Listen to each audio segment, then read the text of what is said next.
안녕하세요. 30대 중반으로 엄마랑 서울 도봉구에 살고 있습니다. 평소 성격은 계획하는 것을 좋아하고 정해진 대로 안정하게 사는 것을 선호하는 편이었어요. 아마 모두들 그렇지 않을까 싶은데요. 막상 인생을 살아보니 내 뜻대로 되는 일은 없더라고요. 예상하지 못한 순간들을 마주했을 때 당황스러웠습니다. 선택의 기로에 섰을 때면 내가 옳은 선택을 하는 것인가? 막연한 걱정과 두려움이 들었고요. 돌고 돌아 30대 중반에 전혀 내가 예상하지 않았던 삶을 살게 되었거든요. 하지만 잘 살고 있다고 자부하고 있습니다. 우여곡절 사건 사고도 많았지만 결국 옳은 선택보다 옳다고 믿고 열심히 사는 것이 최선이라는 것을 한 가지 배웠습니다. 세상을 조금 배워간 저의 이야기 한번 들어주세요.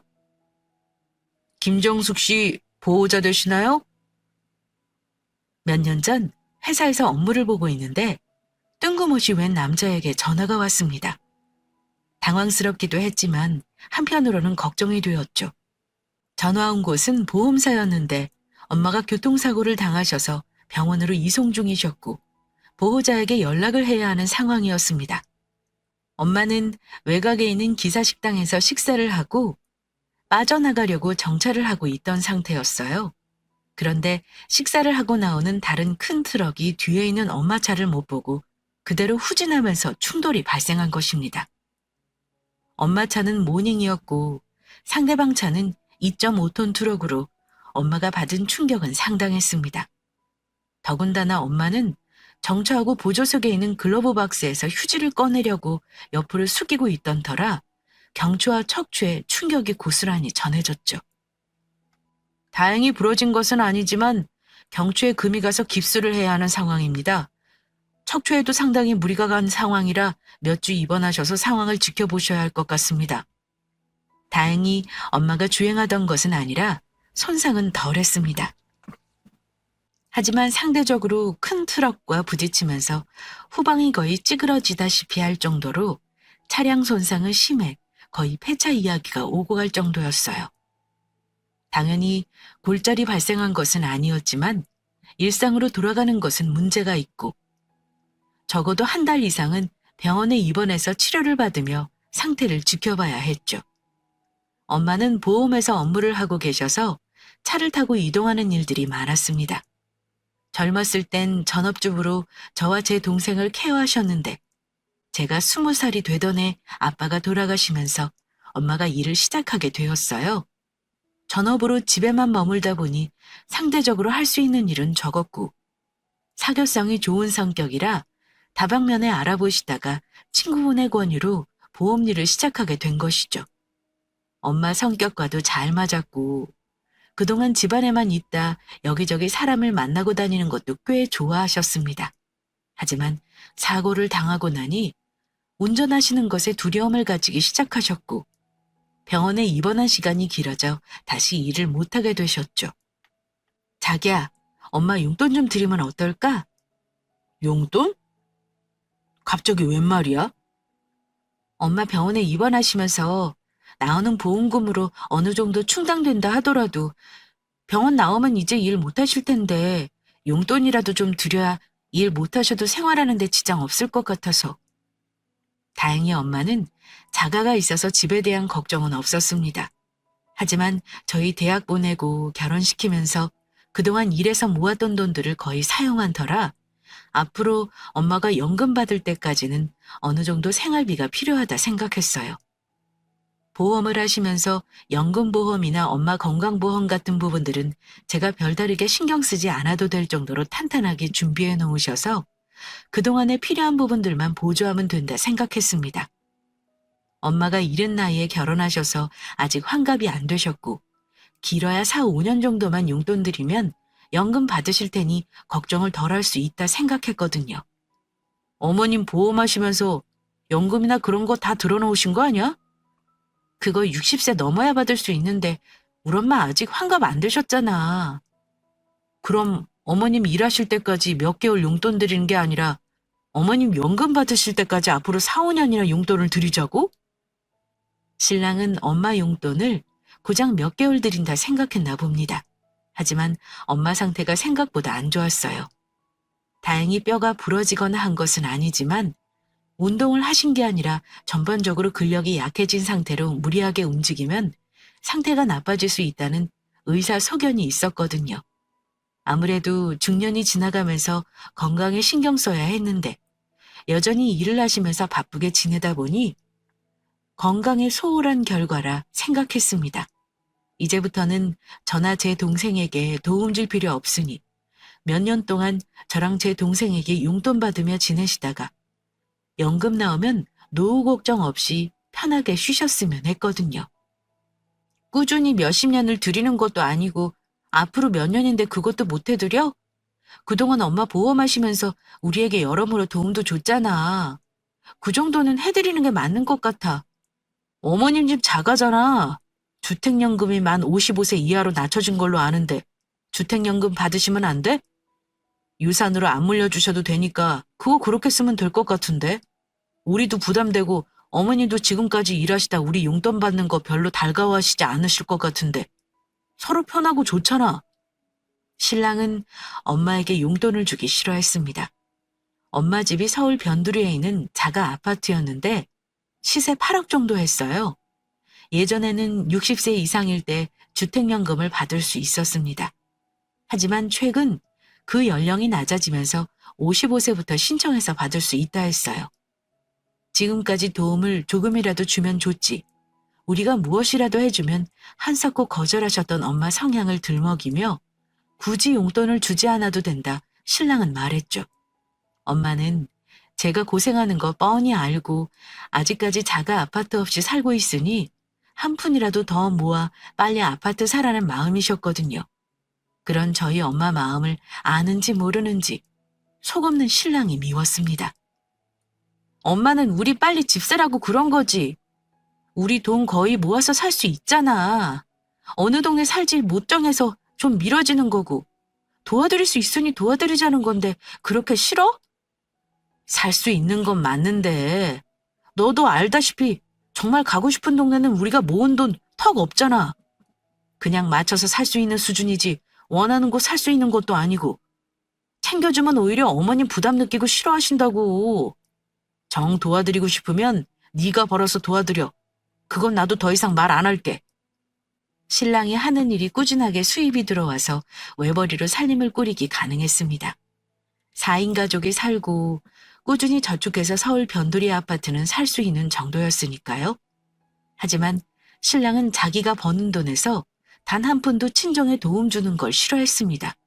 오히려 엄마가 부담을 느낀다는 말만 되풀이하며 저희 사정 뻔히 하니까 걱정 없이 도와주고 싶다면 저보고 일을 하라고 도와드리라고 했죠.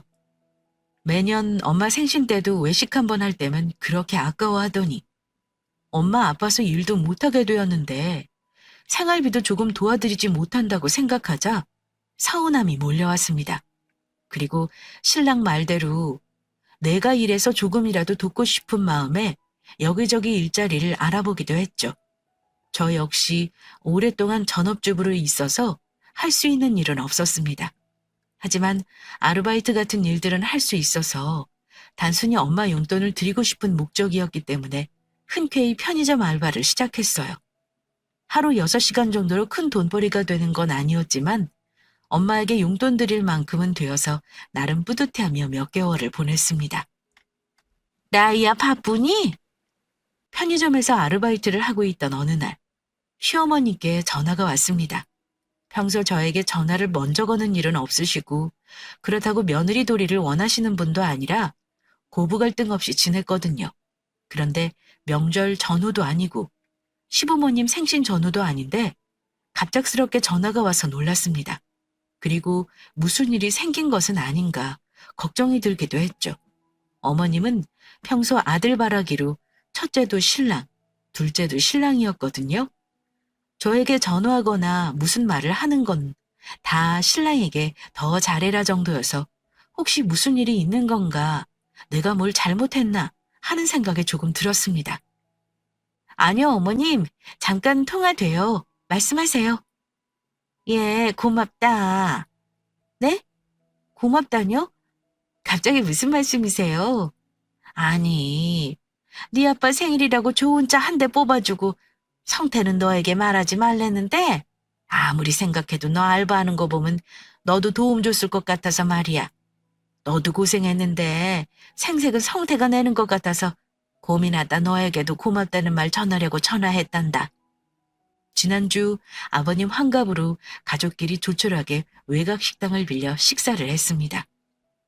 친척들까지 약 30명이 모였었는데 아버님이 새 차를 뽑으셨다고 자랑하시는 덕에 분위기가 꽤 좋았어요.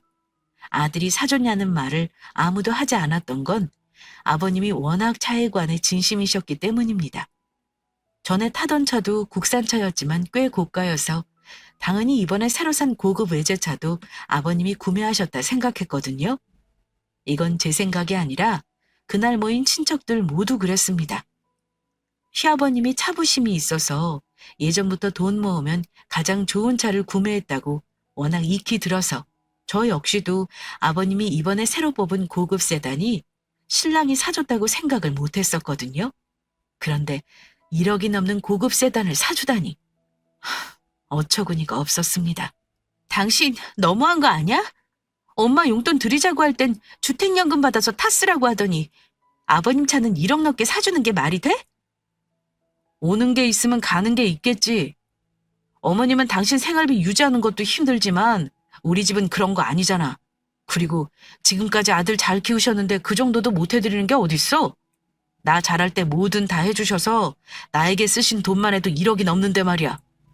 그럼 우리 엄마는 나 거저 키우셨대? 그런 말이 어딨어? 신랑은 시아버님께 고급 세단을 선물한 것을 당연하게 생각했습니다. 자라면서 고가의 컴퓨터를 매번 업데이트 해왔고 겨울이면 스키장 앞에 방을 얻어주실 정도로 돈 드는 모든 것들을 아낌없이 지원받았기 때문에 이 정도의 지출은 당연하다 생각했어요. 다만 저는 그 정도 지출을 하는데 저에게 사전에 물어보지 않았다는 점, 그리고 친정에 매달 50만 원 정도 용돈을 드리자고 말했는데 그 돈 드릴 수 없으니 주택연금 받아 쓰라는 말들이 오버랩 되면서 정이 떨어졌습니다. 더 이상은 함께 살 필요가 없다 느꼈죠. 전업주부여도 매달 월급으로 환산하면 300만 원의 노동 가치가 있다고 하던데 제가 그동안 10년 가까이 함께 살펴 해온 집안일에 대한 가치는 엄마에게 4, 5년 매달 50만 원, 돈으로 치면 3천만 원 정도도 안 되는 생각에 더 이상 살아야 할 의미를 찾을 수 없었어요. 엄마는 일을 못하게 되고 일을 하면 무리가 가서 안 되니 도움을 드리고 싶었던 생활금이었습니다. 반면 시아버님 생신 선물은 말 그대로 생신 선물, 있어도 그만, 없어도 그만인 차량이라는 점에서 신랑이 하는 생각이 무엇인지 너무 선명하게 알아버렸죠. 그렇게 내가 아빠 차 사드린 거 마음에 안 들면 너도 일하고 있으니 그 돈 모아서 어머님 새 차 뽑아드려. 그럼 되잖아. 아, 왜 그런 거 가지고 따지고 들어? 혼자서 차분하게 생각을 정리하고 있는데 신랑이 결정타를 날렸습니다. 평소에도 신랑은 화가 나거나 궁지에 몰리면 자기 정당화를 하기 위해 아무 말이나 내뱉는 편이었는데 이번에 어떤 말을 한 건지 본인은 알지 못하겠지만 저에게는 확실하게 더 이상 함께 살 필요가 없다는 결정을 내리는데 톡톡히 한몫했어요. 각자의 부모님을 돕기 위해서 각자 벌어서 도와드린다는 생각. 결국 이 집의 재산은 제가 번 것이 아니니 단 1원도 제 마음대로 쓸 수 있는 것이 아니었습니다. 그냥 저는 가사 도우미처럼 아이들을 키우고 집안일을 하는 그 이상도 그 이하도 아니었던 셈이죠. 우리 이혼하자. 뭐 이런 걸로 이혼이라니? 우리 애들도 있는데 말이 좀 심하지 않아? 아니야.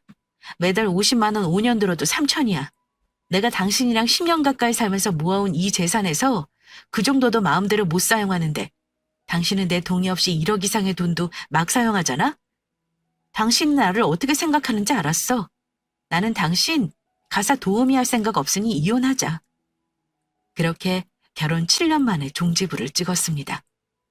신랑은 이혼하면서도 어처구니 없어 했어요. 자긴 아들로서 할 일을 했을 뿐이고 딸은 시집가면 그만인데 제가 필요 이상의 도움을 원했기 때문이라 했죠. 끝까지 자기가 잘못한 것은 없다 했습니다. 생활하는데 생활비를 적게 준 것도 아니고 바람핀 것도 아니고 가정에도 충실했다는 말들을 되풀이하며 제가 이기적이라고 말했어요. 그런 신랑을 뒤로하고 아이들과 짐을 정리해 엄마 집으로 갔습니다. 엄마에겐 죄송했지만 왜 이혼하게 되었는지 말을 하자 더 이상의 말씀을 안 하셨어요. 그냥 나 안 도와줘도 되었는데 안서방 말대로 가정에는 충실했으니 저 하나만 잘 살면 되는데 라는 말만 속상하게 되풀이하셨습니다. 하지만 그 이상의 말씀을 안 하신 건 엄마도 아셨겠죠. 그게 전부가 아니라는 건 말이에요. 언니, 김치 너무 맛있어요. 어머님 김치 좀 더 담가서 나한테 팔면 안 되나? 엄마가 손이 크셔서 열무김치 같은 것을 담그시면 왕창하셨습니다. 저와 아이 둘, 그리고 엄마, 이렇게 살아도 김치는 넉넉해야 한다며 늘 넉넉해 하셨어요. 항상 담그고 나면 가족들이 먹을 분량보다 많아서 아이들 어린이집 친구 엄마들에게 소량씩 나누어 먹었는데 꼭 먹고 나면 이런 말들을 했습니다. 엄마가 담그는 김치는 소금으로만 담그셔서 처음에 맛봤을 땐 조금 심심하다 싶을 수 있는데 조금 더 먹다 보면 그 깔끔함에 젓갈김치하고 또 다른 맛이 있었거든요. 저는 어릴 때부터 그런 김치를 맛봐서 깔끔하다 느낌을 알고 있었습니다. 하지만 주위에서 지속적으로 이런 말들을 들으니 한번 반찬 가게를 해볼까 하는 생각이 들었어요. 엄마, 우리 반찬 가게 해보는 건 어때? 반찬 가게? 엄마 조미료도 안 쓰고 깔끔한 맛을 내니까 요즘에는 이렇게 집밥 느낌 나는 곳을 선호하잖아. 우리 동네 반찬 가게가 딱히 없으니 괜찮을 것 같아. 주율이 어린이집 엄마들도 엄마 김치 먹고 나면 항상 다음에 다시 담글 때 돈 더 준다고 달라고 하는 거 보면 괜찮을 것 같아. 큰 돈을 벌 생각으로 엄마한테 반찬 가게를 하잔 것은 아니었습니다. 다행히 엄마가 자가가 있어서 집값으로 나가는 돈은 없었지만 엄마와 저 그리고 아이 둘이 생활하는 데 필요한 생활비를 벌어야 했어요. 엄마는 다시 외부로 나가 오래 걷거나 운전하는 등의 일상생활들을 오래 하기 부담스러운 상태였습니다. 저 역시 편의점 아르바이트로 생활비를 충당하기에는 한계가 있다 판단했습니다. 한 달에 300만 원을 번다 하더라도 주말은 쉬고 평일도 아이들 보내고 오전에 시작해서 저녁 7, 8시까지만 가게를 열어두면 되니 시간적으로도 부담이 덜하다 생각했어요. 그리고 반찬 가게를 하면 반찬을 별도로 만들어야 하는 번거로움이 줄어들어 아이들 키우면서 하기 적합하다 생각했죠. 물론 엄마의 음식 솜씨를 믿고 시작한 것도 있습니다. 아이들 반찬이 따로 있어서 너무 좋아요.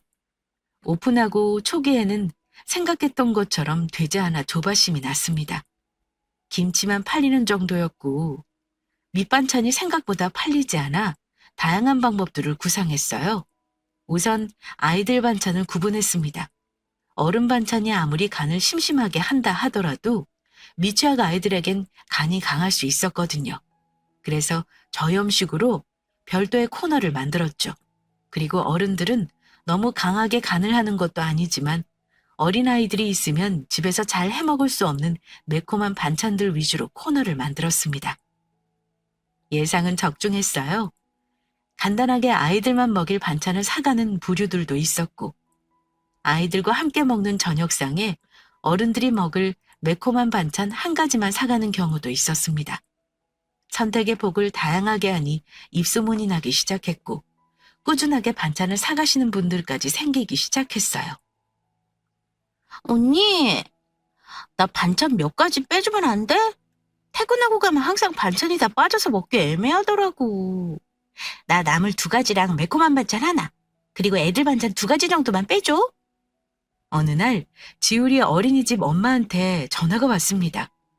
워킹맘으로 퇴근하고 저희 가게 오면 6시 30분이었는데 이미 그 시간에는 오전에 만들고 오후에 추가적으로 만든 반찬까지 거의 다 나가서 1, 20% 정도만 남아있는 상태였어요.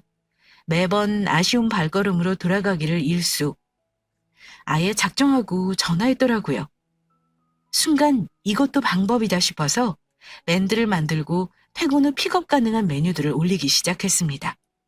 동네 직장맘 사이에서 입소문을 타고 빠르게 정착했어요. 퇴근 후 반찬을 별도로 고르는 게 아니라 업무 중 밴드에 들어와 반찬을 구매해두면 퇴근 후 찾아가는 시스템이었습니다. 직장맘들의 고민은 퇴근 이후에 빠르게 집에 가서 아이들 밥 차리는 게 스트레스인데 반찬을 구매하는 걱정을 더하니 선호하는 분들이 꾸준히 계셨어요. 덕분에 가게는 빠르게 안정세를 찾아갔습니다. 엄마, 이제 사람 써야 할 것 같아. 가게를 차린 지 3개월이 지나 더 이상 엄마와 둘이 소화하기 어려울 정도로 크게 성장했습니다.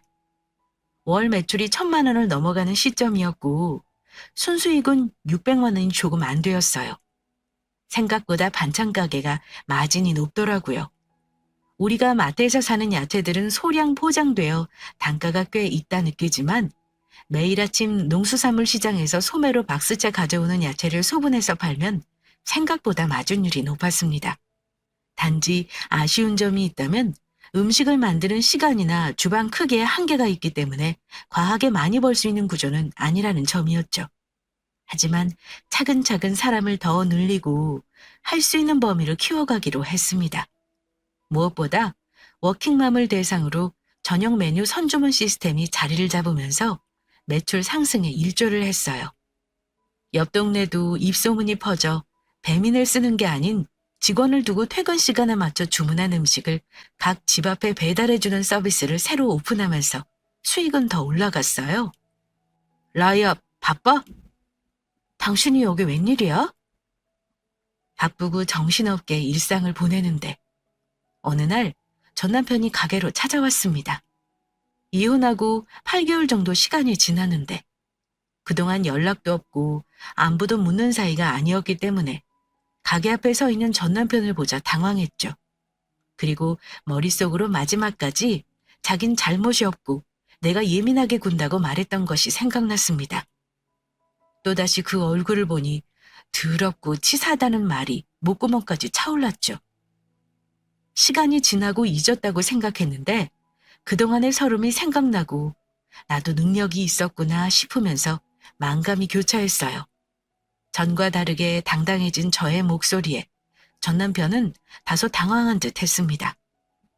많이 바빠 보이네. 아니, 건너 너 가게 오픈했다는 소리 들었는데 와보지도 못해서 생각난 김에 와봤어. 하는 말이 가관이었습니다. 우리가 언제 서로의 안부를 주고받으며 응원하는 사이였을까요? 저 사람이 지금 하는 말이 무엇일까? 어떤 의도가 숨어 있을까? 이혼하면서 피해의식이 머릿속에 자리 잡혔는지 그냥 하는 빈말은 없을 거라는 생각이 머릿속을 지배했습니다. 하지만 정말 순수하게 아이들도 있으니 남처럼 지내는 것은 아닌 것 같아 찾아왔다고 말했어요. 서로 생각이 달라 이혼은 했지만 바람을 피거나 폭행같이 다시 얼굴을 못 보는 사안으로 이혼한 것이 아니니 서로 안부도 묻고 교류가 있어야 아이들 정서에도 도움이 된다는 그럴싸한 말로 저를 회유하려 했었습니다. 나는 그럴 생각 없어. 생각이 다른 게 아니라 당신이 날 생각하는 게 딱 가사 도우미 수준이었어. 부부는 평등하고 서로 같은 곳을 보고 존중하는 게 아니라 딱 가사 도우미 수준이었다고. 왜 이러는지 모르겠는데 난 당신이랑 할 말 없으니 가게 찾아오는 거 그만해줘. 잊고 지냈던 지난 시간이 떠오르면서 제 자신이 순간 한심하게 느껴졌습니다.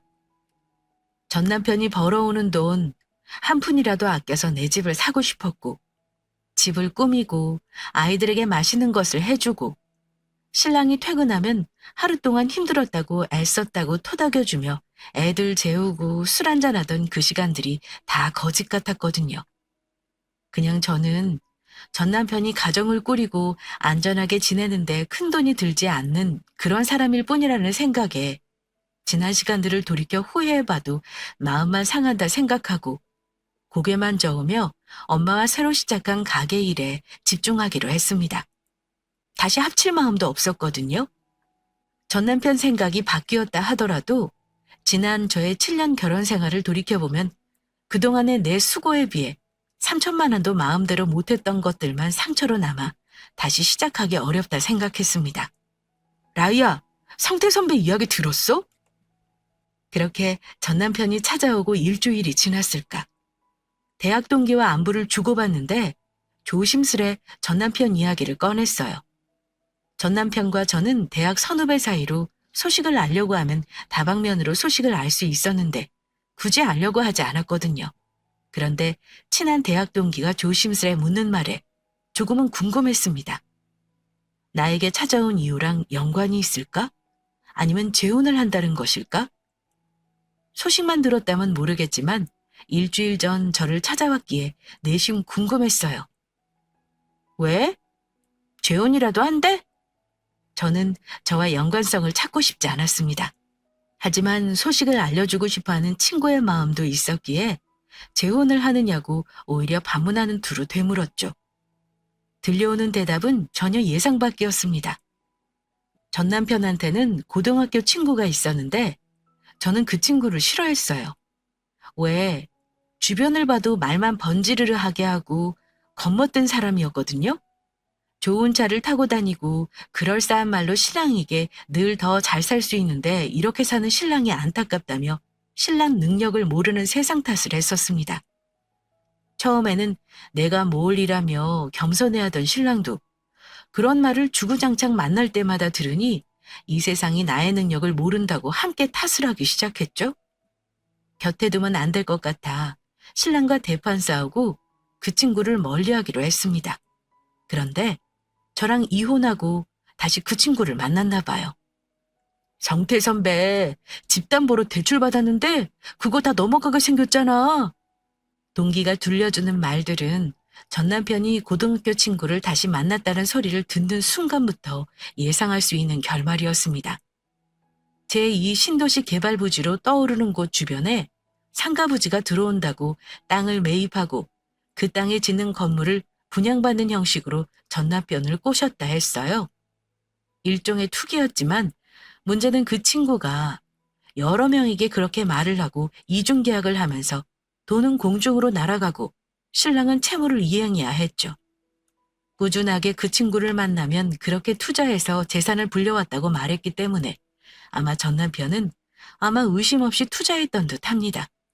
평소에는 제가 말려서 엄두도 내지 못했을 테지만 저와 이혼을 했으니 제 눈치 안 봐도 되고 만나면서 그동안 자기가 예상했던 것들 다 들어맞았고 재산이 이렇게 불려졌다고 시세를 언급하며 말을 했으니 안 봐도 비디오 홀라당 넘어간 거죠. 하영아, 소식 전해줘서 고마워. 근데 앞으로는 그 사람 나와 전혀 상관없으니 잘 되든 못 되든 나에게 소식 안 전해줬으면 해. 궁금하지 않은 소식을 전해주긴 했지만 나쁜 뜻은 없었을 거라고 생각하고 싶었습니다. 다만 앞으로는 내가 그 사람하고 연관 있는 것이 아니니 더 이상의 소식은 전해주기 말길 당부했죠. 그렇게 찝찝한 마음을 가지고 다시 일상으로 돌아갔어요. 잘 되길 바란 것은 아니지만 그렇다고 망하길 바란 것도 아니었거든요. 다만 각자의 자리에서 그냥 아무런 상관없이 지내길 바랬을 뿐입니다. 하지만 막상 집이 넘어가고 망했다는 소식을 듣자 마음은 착잡해졌어요. 안타깝다는 마음이 든 것도 아니고 도와주고 싶다는 마음이 생긴 것도 아니지만 애들 아빠니까 나쁜 상황만은 피하고 싶었던 것 같습니다. 라이야, 내가 잘못했어. 우리 집 재산은 나 혼자 일해서 모았으니까 내 재산이라 생각했어.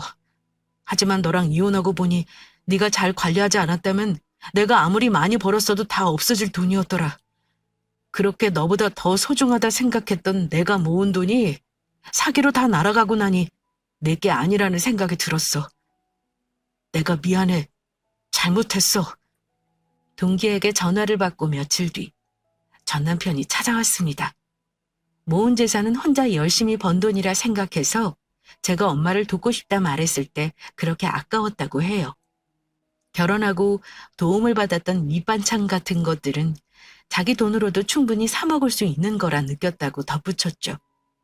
반면 시부모님 경우에는 앞에서 말했던 것처럼 자신이 성장기에 누리고 싶던 것들을 대부분을 이루게 해주셨으니 그 오랜 시간 동안 받았던 부분에 비하면 자기가 해주는 것은 당연하고 오히려 적게 느껴졌다 했습니다. 하지만 사기를 당하고 그게 다 없어지고 나니 제가 그 친구를 멀리하라 했던 부분, 아끼며 생활했던 부분들이 떠오르며 그동안의 노력이 혼자만의 것이 아닌 제가 있어서 가능했다고 미안하다고 말했습니다. 라이야, 우리 다시 생각해보자. 나 이제 오갈 곳도 없어졌어. 내가 가게 일 도우면서 잘할게. 우리 애들 봐서라도 다시 잘해보자. 네가 어머님 돕는다고 이야기해도 이제 토시 하나 안 달게. 우리 부모님 안 도와줘도 돼. 이제 생신 선물 같은 것도 안 챙겨도 돼. 지난번 환갑 때 드린 차로 앞으로 우리 집 효도는 다 했다 생각할게. 다시 한번 생각하면 안 될까? 전 남편 이야기를 들으며 아무 대꾸도 안 하자 전 남편은 어떻게라도 제 마음을 돌려야겠는지 시부모님 이야기도 꺼냈습니다. 하지만 저는 이제 알아요. 이 순간에 하는 이야기는 단순히 제 마음을 돌리기 위해서지 진심이 담기지 않았다는 것 말이에요. 지난 7년간 한 이불을 덮고 지내는데 달콤하게 눈앞에서 하는 말에 현혹될 정도로 저는 이제 어리숙하지 않았죠. 그리고 왜 전 남편이 찾아온지 알고 있거든요. 지난번 전 남편 사기당했다는 소식을 전한 동기가 전 남편이 제 안부를 묻자 엄마랑 반찬 가게 차려서 월 1,000 이상 번다고 말을 전했다는 걸 이미 동기를 통해 전해 들었기 때문이에요. 편의점 알바하며 지낼 때와는 전혀 다르게 이제는 제법 큰 돈을 벌고 있으니 집 담보대출 받아 갚지 못해서 집이 넘어가고 나니 살 곳도 없고 제가 생각났겠죠. 나는 당신이랑 더 이상 무엇을 할 생각이 없어. 지난 시간은 되돌릴 수 없는 거야. 물론 당신이 원한 대로 우리가 다시 잘 지낼 수 있겠지. 하지만 난 그 선택을 하지 않을 거야. 그 선택을 하고 또 내 선택이 옳았다 생각하기 위해 더 열심히 당신에게 집중할 마음이 전혀 없어. 저는 제 마음을 이야기했습니다. 살아보니 그렇더라고요. 어떤 선택을 하든지 그에 대한 책임은 오롯이 제게 있었어요. 제가 전 남편을 선택한다면 둘 중 하나라 생각했어요. 정말 전 남편이 말하는 대로 변했을 경우 전 남편이 원하는 청사진대로 삶을 사는 거겠죠. 그게 아니라면 제가 생각하는 대로 말만 거창하게 하고 다시 예전의 생각들이 나와 다시 싸우기를 반복할 수도 있을 거예요. 하지만 중요한 건 전 둘 다 그 대상자가 전 남편이라면 어떤 경우라도 되돌아가고 싶지 않다는 점이었습니다. 무엇보다 이제는 제게도 새 사람이 생겼거든요. 5살 차이 나는 40대 초반인데 혼자 사업을 하며 바쁘게 살다 보니 결혼 시기를 놓치게 된 사람이었어요. 매번 저녁을 사 먹고 빈집으로 들어갔는데 동네 반찬 가게가 생기면서 반찬을 사가지고 퇴근하다 보니 밥을 차려 먹게 되고 따뜻한 가정이 생겼으면 좋겠다는 생각이 들었다 했습니다. 반찬을 사가며 새로운 반찬을 추천해주면서 친해졌어요. 그 사람을 보다 보니 생각보다 혼자 사시는 1인 가구가 주변에 많더라고요. 1인 가구 겨냥한 10,000원의 반찬 고르게 담기 같은 새로운 메뉴를 내놓으면서 꾸준하게 그 사람이 가게를 찾게 되면서 정분을 쌓고 연인 사이로 발전한 것이었죠. 그 사람은 제 아픔을 공감해주고 이해했어요. 그러면서 함익병 피부과 의사쌤의 말을 인용했죠. 예전에 TV를 보는데 함익병 피부과 전문의 부인이 나왔어요. 일을 하고 있었는데 가정에서 집안일을 하는 조건으로 앞으로 자기가 버는 돈 모두 명의를 부인 명의로 한다고 했거든요. 결혼을 하면 누군가는 돈을 벌어야 하고 누군가는 가정을 지켜야 한다고 생각해요. 전 그때 함익병 전문의 소리를 듣고 현명하다 생각했어요. 그렇게 말을 하면서 자기도 사업을 하며 많은 사람들을 만나지만 개개인 생각이 너무나도 달라 같은 생각을 하고 같은 곳을 바라보는 사람을 만나는 게 힘들다 했습니다. 그래서 늘 거리를 두고 사람들을 대하고 사업에 매진하다 보니 어느덧 40을 훌쩍 넘기게 되고 나이가 차니 사람을 만나는 것도 더 어려워진다고 덧붙였죠. 하지만 자기 일에 열심히 집중하고 아픔이 있었지만 그 아픔이 저의 잘못이 아닌 조금은 어리다고 생각할 수 있는 사람을 만나 마음고생이 심했다 느끼고 오히려 저를 감싸주었습니다. 크게 누군가를 만나고 재혼을 한다고 생각해 본 적은 없지만 조금씩 마음을 열어가며 진지하게 만남을 이어가는 중이고요. 이런 사람이 주변에 새로 생겼는데 그간 자기가 버는 돈이라고 저를 피마르게 했던 전 남편에게 돌아갈 일은 전혀 없는 상황인 거죠. 혹시라도 딴 마음 품을까봐 이야기하는데 나 만나는 사람 있어. 외벌이는 혼자 힘들어 돈을 버는 사람이 아니라고 알려준 사람이야. 부부가 각자의 업무를 분담해서 한 사람이 돈을 벌면 다른 한 사람은 가정을 지켜야 하는데 돈을 버는 업무를 맡았을 뿐 그 돈이 버는 사람의 몫이 될 수 없다고 말하더라. 나랑 생각이 같은 사람이 있다는 사실에 마음 연 지 얼마 안 돼. 나 그 사람이랑 잘해보려 해. 그러니까 이렇게 아이들 이야기하면 나 찾아오는 일 없길 바래. 냉정해 보일 수 있지만 지금 저의 상황을 모두 이야기했습니다. 혹시라도 아이를 핑계로 다시 합쳐보려는 마음을 가질 수 있을 거라 생각했거든요. 희망 고문을 줄 필요가 없다 여겼어요. 다시 전 남편하고 그 어떤 것도 교류하고 싶지 않았거든요. 물론 아이들 아빠기 때문에 아이들 아빠 자리는 침범하지 않을 생각입니다. 다만 저와 함께하는 그 어떤 것들은 사전에 차단하고 싶었어요. 이게 1년 반 정도의 전의 일입니다. 지금은 처음에 반찬 가게를 낸 것보다 좀 더 확장했어요. 옆에 가게까지 넓혀서 주방을 더 넓게 만들고 반찬 가짓수도 더 늘렸거든요. 김치는 이제 선주문 시스템으로 바꾸고 저녁 6시에는 오후 3시까지 주문했던 반찬들 위주로 배달도 나가고 있습니다. 오전에 만든 반찬으로 나가는 게 아니라 3시까지 받은 주문으로 3시간 동안 만들어서 새로 만들어 나가고 있어서 여름날에도 반찬이 상하거나 하는 클레임이 하나도 들어오지 않았어요. 잘 쉬는 반찬들은 냉팩도 넣고 여러모로 신경 쓰다 보니 이 근방에서 저희 반찬 가게 모르는 사람이 없을 정도예요. 이제는 야채 사오는 담당 직원, 손질 전문으로 하는 직원, 포장 전문으로 하는 직원, 배달 직원 등 각자의 분야대로 나누다 보니 함께 일하는 직원이 10명이 넘었어요. 엄마가 만들어주는 양념장을 토대로 다 알아서 돌아가는 시스템으로 정착하고 나니 엄마가 하는 일에 거의 고문처럼 힘들진 않아도 없어서 안 될 존재로 자리 잡았죠. 연애도 꾸준히 잘하고 있습니다. 능력 있는 남자라 그런지 제 능력도 높이 평가해주고 존중받는 느낌이 들어 자존감도 많이 회복된 상태예요.